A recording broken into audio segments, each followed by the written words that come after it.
give to an album this kind of title, it cannot be for free. I mean, the resistance, it's against what, in fact? Against what do we want to resist? Yeah.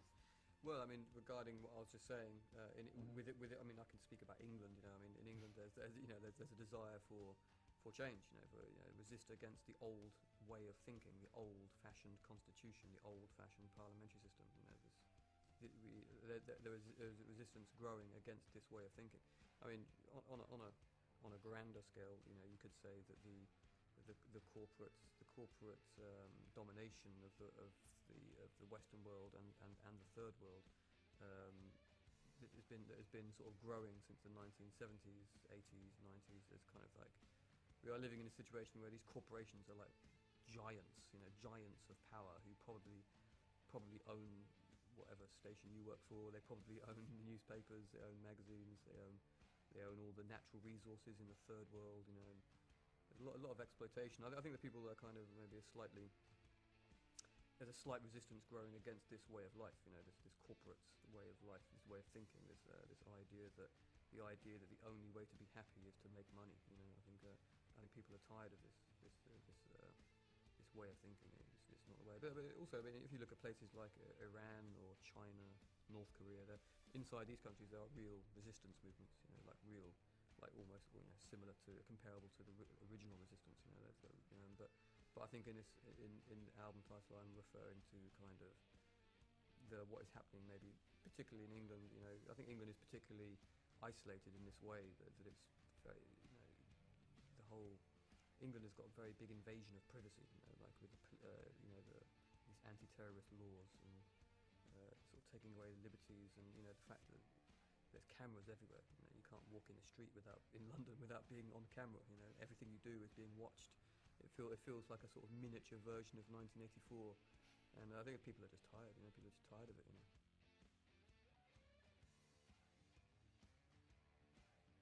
Yeah, well, I mean, for me, it's the only vehicle I use. You know, I mean, I'm not a painter, and I'm not a politician. You know, I'm not an actor. You know, I'm a musician. So obviously, for me, it's my chosen method of expressing myself. You know, so I mean, yeah, if your question is about whether music is a good method of communication.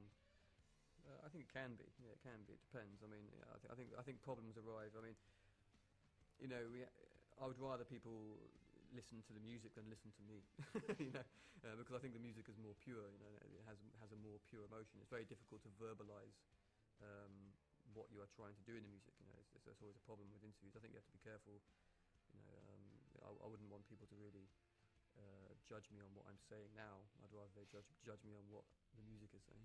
We live in a strange time, music period, because in the 60s, the 70s, maybe there was a period where the general media accepted rebellion from music, you know, and they didn't accept it, they entertained it, they allowed it to happen.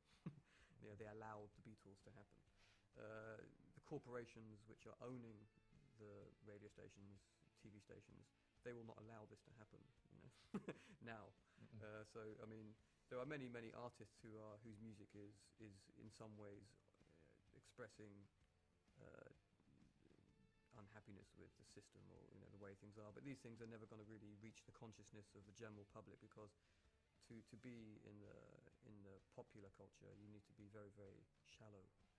This is now being shallow is now what is the currency of popularity. You know?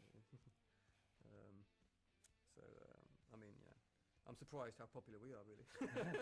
I'm surprised, maybe. I mean, you could say that love stories, you know, mm-hmm. relationship things, is almost probably more dominant on the album than the political context. I mean, I think the album is a little bit like a sort of, you know, same what I'll say, but it's like a miniature version of 1984. Mm-hmm. The idea that there's like a love story with a political backdrop, you know.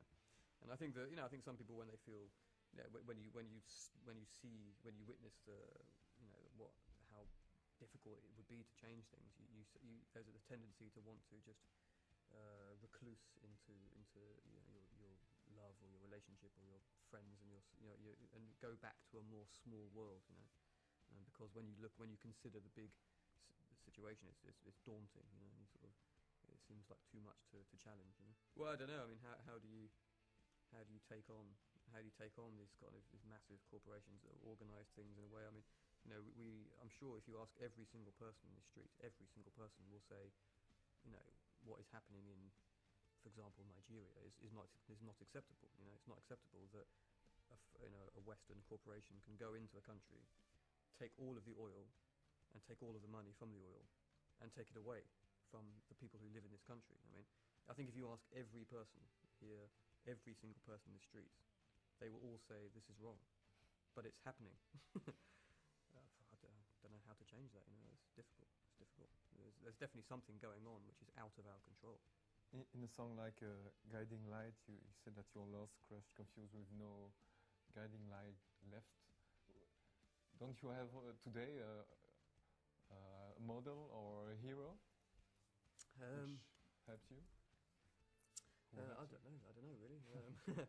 I think in that song, that's more like a love story. That song. That's more. I think that's more like saying that when you feel like you are really, you know, it's like a very simple statement where you sometimes feel like the person, your partner, your love, you know, whatever, is sometimes when you're feeling very troubled or very, you know, having a bad time or something. Like there's sometimes, I think everybody sometimes has one person they turn to who helps them, you know, or is someone who gives them some kind of comfort or something. You know, I think this is a very sort of straightforward love song. You know.